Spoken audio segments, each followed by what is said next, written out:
peak male experience. Let's see. I slowly start realizing that every single man walking this planet is kind of the same, and I don't want to sound like What is this nigga talking about? No, I am the only sucker out here. no infuriated girl that just broke up with her high school love, Oliver. Call me non-liquid world, I don't give a fuck. I'm just saying that all men are low-key the same. No, we're not. Whoa, there is some crazy men out there. Let's just relax. There are some crazy ass men out there. This nigga needs to chill out what he's saying, bro. Don't group me in these conversations. Cause this nigga saying all men are low-key the same. You know the crazy shit men have done. The crazy shit men have done. I do not condone that. I do not want any part of that. We all think throwing rocks from insanely high altitudes into quiet waters is the greatest thing of all time, because it absolutely fucking is. It's just so fucking tough This guy is using the Griffin method on YouTube. This is looking at the way the rock, changes its trajectory and the intensity of the impact, just like we all fantasize about saving our crush from the school shooter, going full Jeff Hardy mode on that motherfucker right in front of our eyes. Most men don't really talk about their feelings and the shit they go through, so we instead rely on certain experiences that make us forget about all the bullshit we got going. No cap. Yo, when I was growing up, I was never allowed to feel my emotions. My mom was just never on that timing. I call these experiences peak male experiences. Might as well put canon peak male experiences in there, because I'm pretty sure all these things are part of the manga, so we definitely all fuck with them heavily. When life sometimes just becomes a little too much, we tend to hit the iconic post, work, school, university, what am I doing with my life? No cap. Yo. In the parking lot. Whenever you arrive home, you tend to just turn off the car and sit there, sometimes for minutes, even hours if your life I don't got a car, but I can relate to this. Sometimes I just go on a walk. I just look out into the abyss and think about, damn, did I ever make the right decision with my life? Difficulty is set to extremely fucking hard. You just sit there doing absolutely nothing other than thinking about what you got going on in life and thinking about all the shit that you will have going on in life soon and about all the bullshit that already happened, because ain't nobody is disturbing your peace in there. You are locked away from all the responsibilities. You and some random crackhead chilling at the bus stop with a comically large rock in his hand. You two are the only ones able to open up that car. And once you open up that car, you step into the world where all the responsibilities... This is bullshit. You step out You step out into a world of bullshit, bro. Are just waiting for you to eat you up alive and potentially an infected syringe, but that's not canon. That's just part of the anime. One of the greatest experiences a man will ever go through in his life is the very first talking stage. But the only problem is, for me, my first talking stage was a girl who cuts her wrists. And no offense to any girls that cuts her wrist, smokes, and was actively trying to hit a quick exit. Let's say that, So it was a kind of an interesting situation. I was like 15, something like that. This girl was really one for the ages. She was really depressed and maybe it's where a lot of my problems stem from. Either ways. Oh, why is that happening? Up all night, texting that girl you had a little crush on for a while. Dude, you don't understand texting your girl or that first girl all night, man. That shit got me kicking my legs in the air. Especially for me, when I was like 14, 15, I was a fat, chubby ass nigga. No cap. I was a fat, chubby ass nigga. I don't know. So, for any girl to even like me or even look my way, man, I was blushing. You feel me? is a feeling so magical, I don't even know what words to use to accurately describe it. You could potentially stay up 3 consecutive nights. The dopamine rush you are feeling in that very moment will prevent your body from getting tired. You genuinely feel like you have found the love of your life, the one woman you want to spend the rest of your life with, just to get ghosted after 2 weeks. Yo, the ghosting is so real, bro. Have you guys ever actually been ghosted? It actually can hurt. Like, over time, I got used to the whole ghosting thing, but like at first, it'd be like, damn, where you disappear to? I remember at first, like, probably the first couple times, I would always message back like a couple times. Like, I'll be like, yo, you good? Or like, where you disappear to? And they wouldn't respond back. That shit would always be devastating. But that's besides the point. The point is that it is in fact one of the greatest feelings of all time. In the beginning, I might even go as far as saying top 3 feelings of all time. It's not ridiculous. Not top 3. Being in love is top 2. I don't know about top 3. I'd say top 3 is first good pussy and then like money. That's not ridiculous to say that. Life is so fucking boring without having a crush. Like, it's unbearable. And speaking of talking, No cap. No cap. That is actually true. I want to work towards something. I have so many crushes. I'm working towards them. Like, there's girls like I've watched, like I've seen on IG that I just be like, damn. Nah, nigga, I gotta get my bread up so one day I'm gonna go for her, shoot my shot. You know, I know we all have been there. I know we've all been there. We've all been there. Don't even tell me different. talking to girls, a feeling that is equal to your first talking stage is the feeling of a bad bitch liking your story for the very first time. We are That shit is so true. I mean, guys, ever like, I know.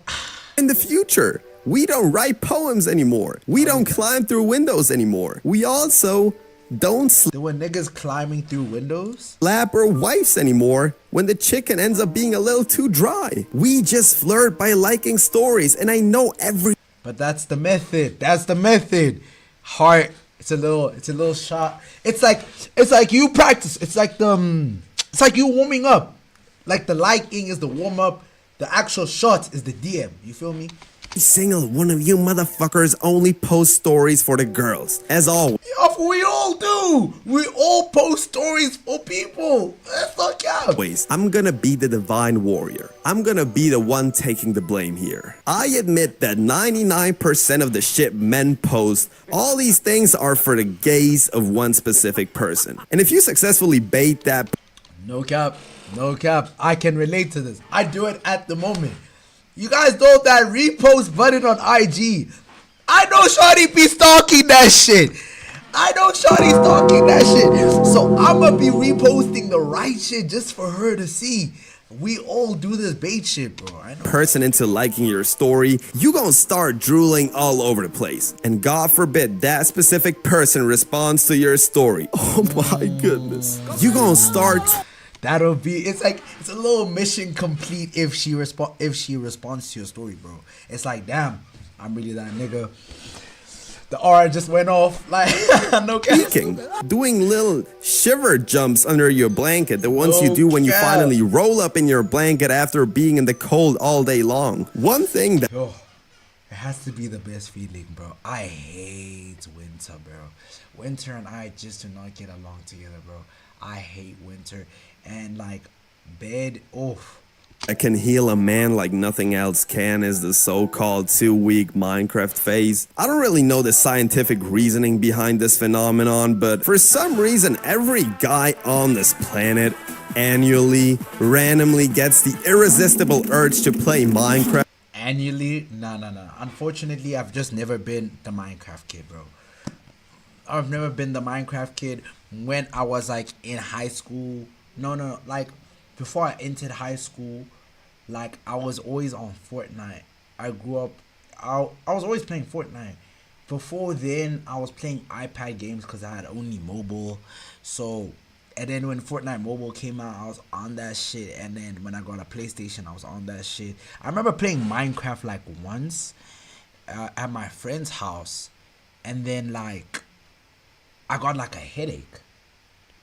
Like, you feel me? Like, some of y'all understand. Like, I felt like the pixels on the screen were just too much for my head. I got like a headache, and like I never played it again after that. So I don't know. Minecraft for exactly 2 weeks. When you hop onto Minecraft with your boys for those 2 magical weeks, you feel like a carefree child again. Mom, chill. I'm trying to slime.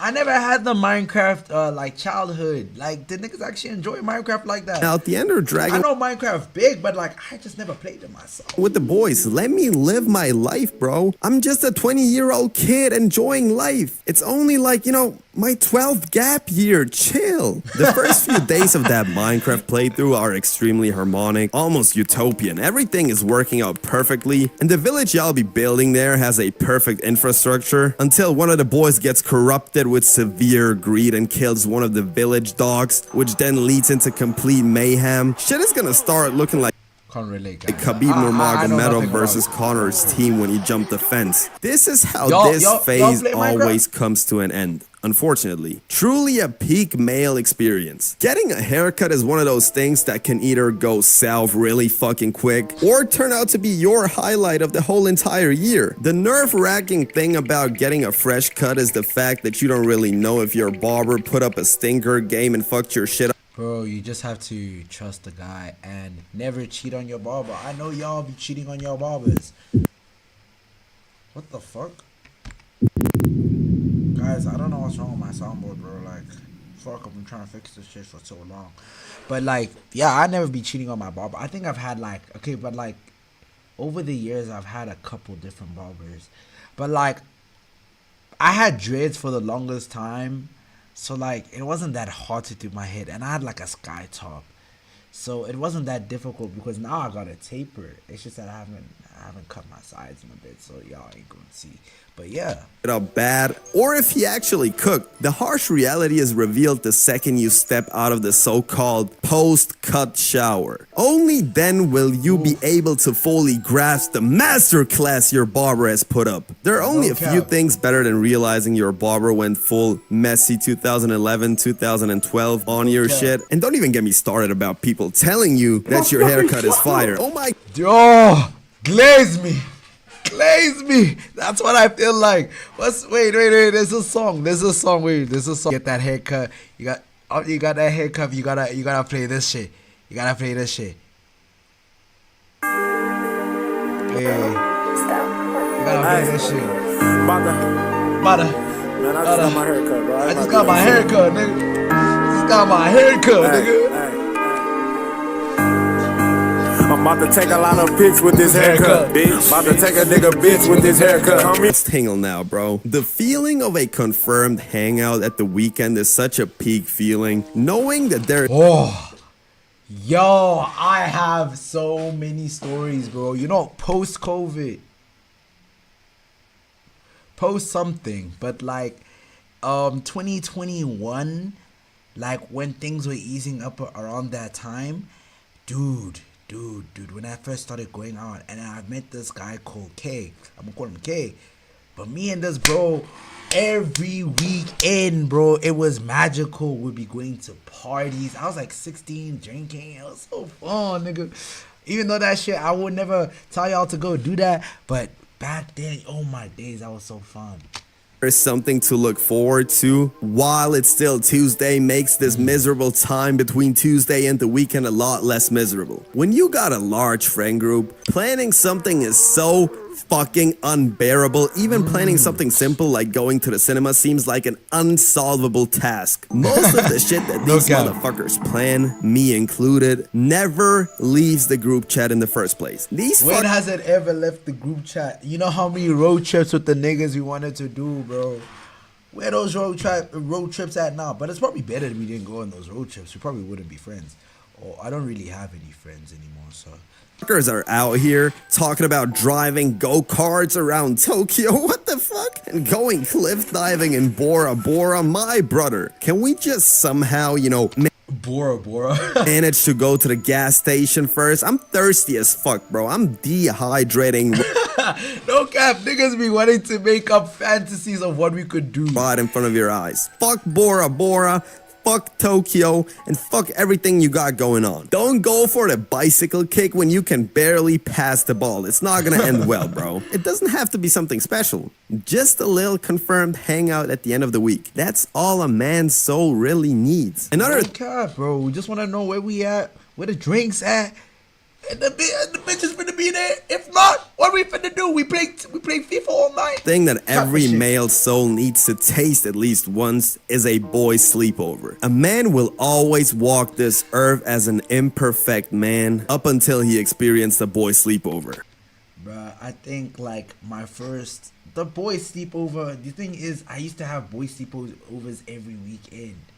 And I once made a banger video about the boy sleepover experience, but it unfortunately got copyright strike, so I had to take it down. You know what? I'm just gonna play the sleepover video now. If you watched it already, feel free to skip this part. And if you haven't, I highly advise you to watch it now, because this is one of my favorite videos I have ever made. The mic quality in my voice is gonna sound a little different, but come on now, bro. Quit bitching. Some things are better off kept sealed from the outside. when he said the voice sounds very different, I did not think he meant it was this different. World. What happens in Vegas stays in Vegas. ¿Cómo te llamas tú?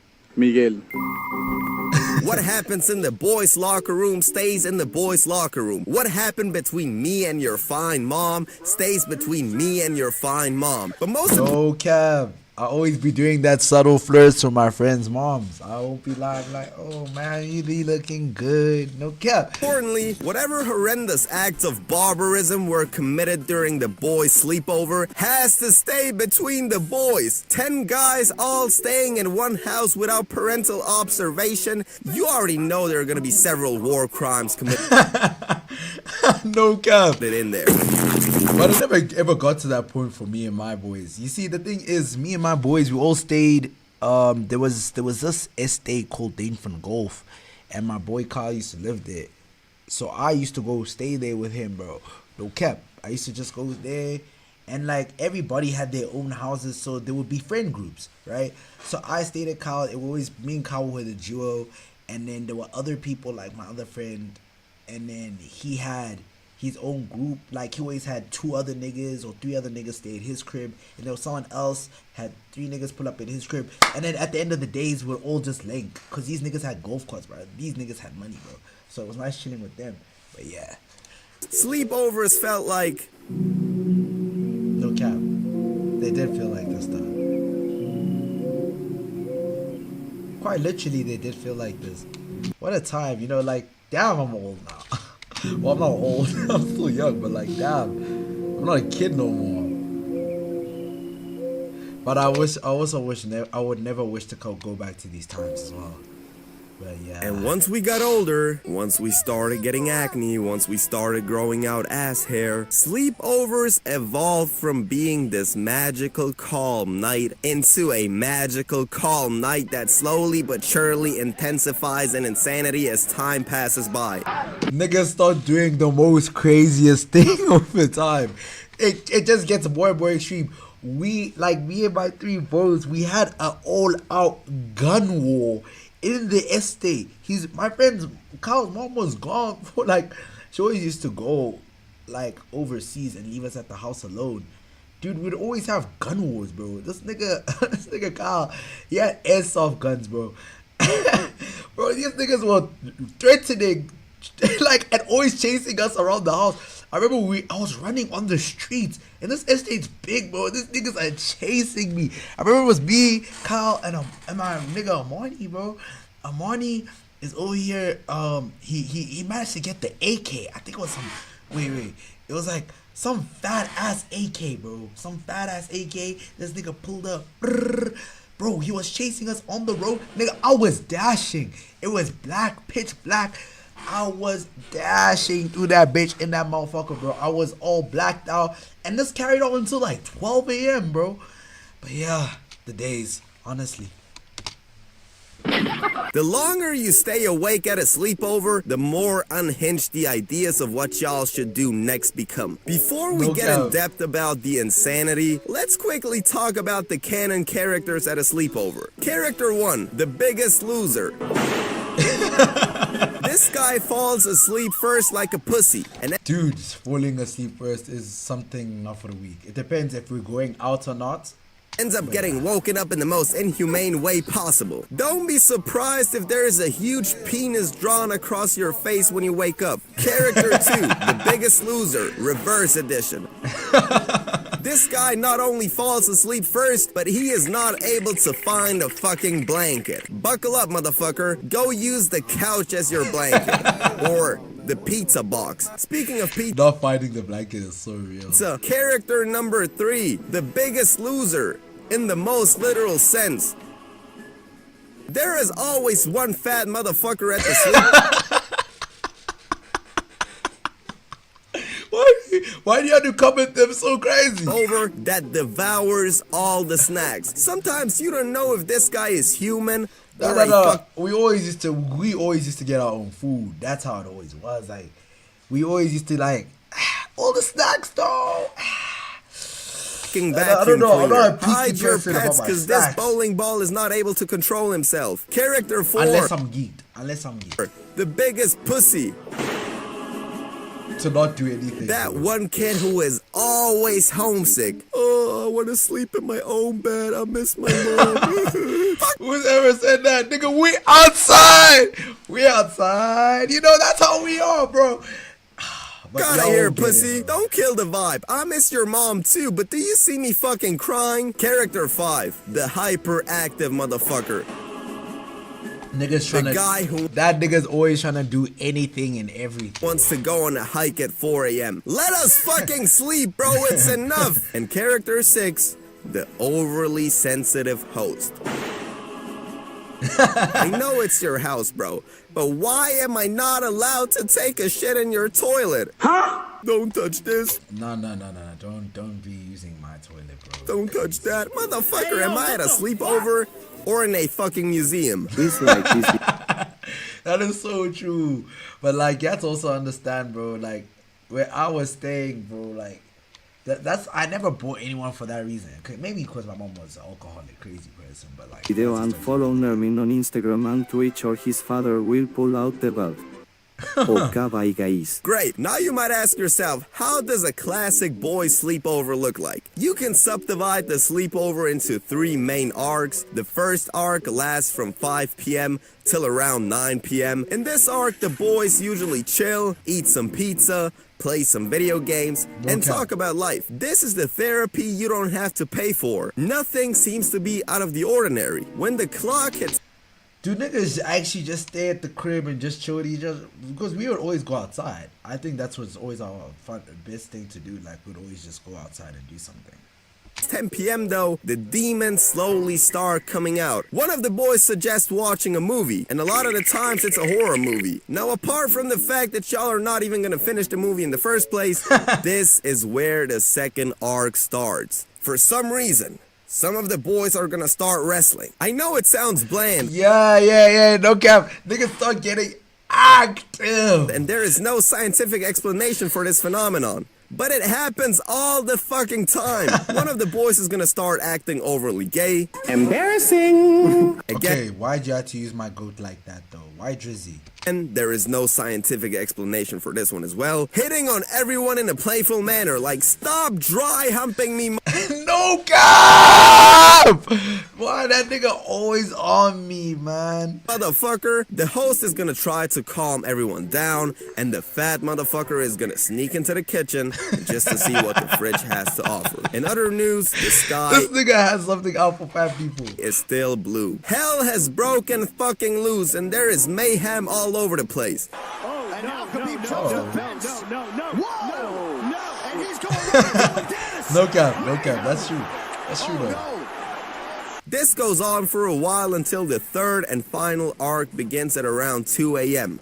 The lunacy arc. We start doing shit that is unexplainable. Shit that we would never do in a sane state. One Okay. guy might shave his head, another guy might jump from the roof just to prove how cool he is. The fat motherfucker is still eating in the kitchen. This guy coming for these fat motherfuckers. And there is a ritual performed on the guy who fell asleep first. Complete madness all over the place. But once the birds start chirping outside, We slowly calm down and we start falling asleep one by one. And when we wake up after the worst slumber we ever had, we go home and act like nothing ever happened. I quit experience that is, in my opinion, the greatest experience a man can physically go through. Being glazed in your sport, oh my No cap. Yo.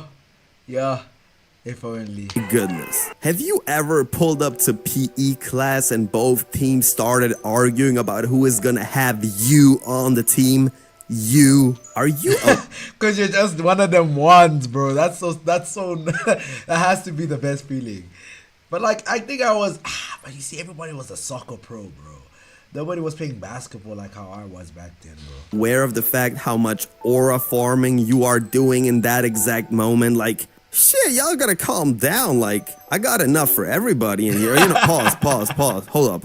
The glazer's just gonna make you feel like a superhuman, like an over-leveled Pokemon on Route 1. You feel so powerful until the PE teacher decides to join the opposite team. Now the battle is on. That is very angry.